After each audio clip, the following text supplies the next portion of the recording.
Hi, today I'm going to show you how to make a model of a plant that can help introduce pollination and fertilization to kids. So first you're going to need a few things. This will be per group or per person depending on how you want to do this with your students.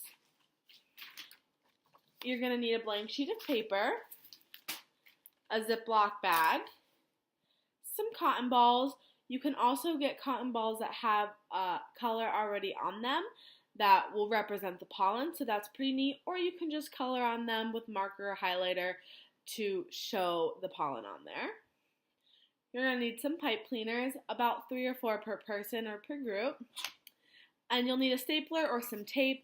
I found the stapler to be much easier to use, so that's what I use in the video. And you're going to need some salt.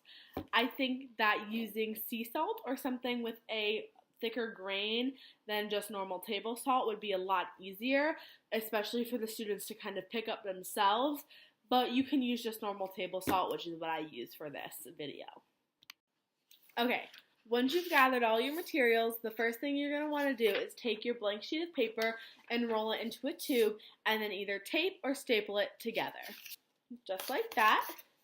You want to make sure it's a pretty decent size because you want to be able to put your stapler in it like that if you're using a stapler. So I just give it one staple at the top and one staple at the bottom.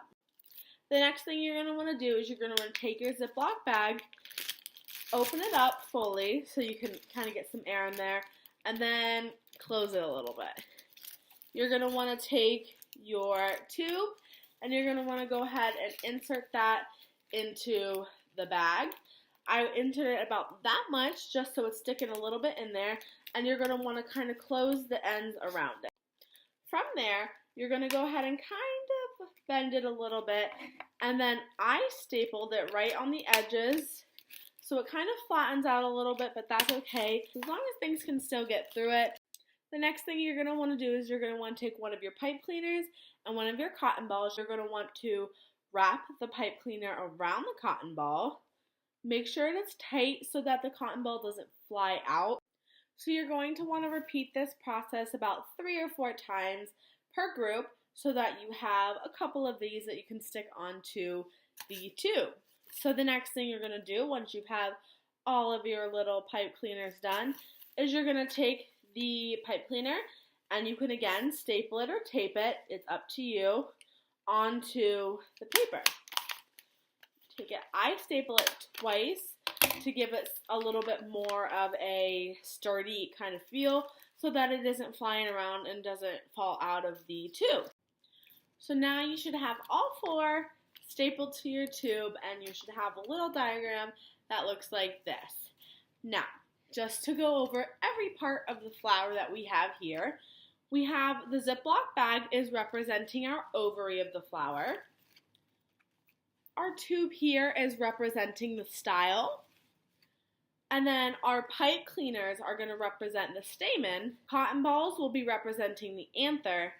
And then the colored part on the cotton ball will represent the pollen that is being produced from the flower. Salt here, that is the pollen that's being transferred to the flower to fertilize it. So once your students have their finished model, they can take the salt or sugar, whatever you give them, and over a plate they can either pinch it with their fingers and put it in, or they can do what I'm going to do and just pour it in carefully like this. So they're going to pour it in, and you can see it going in there.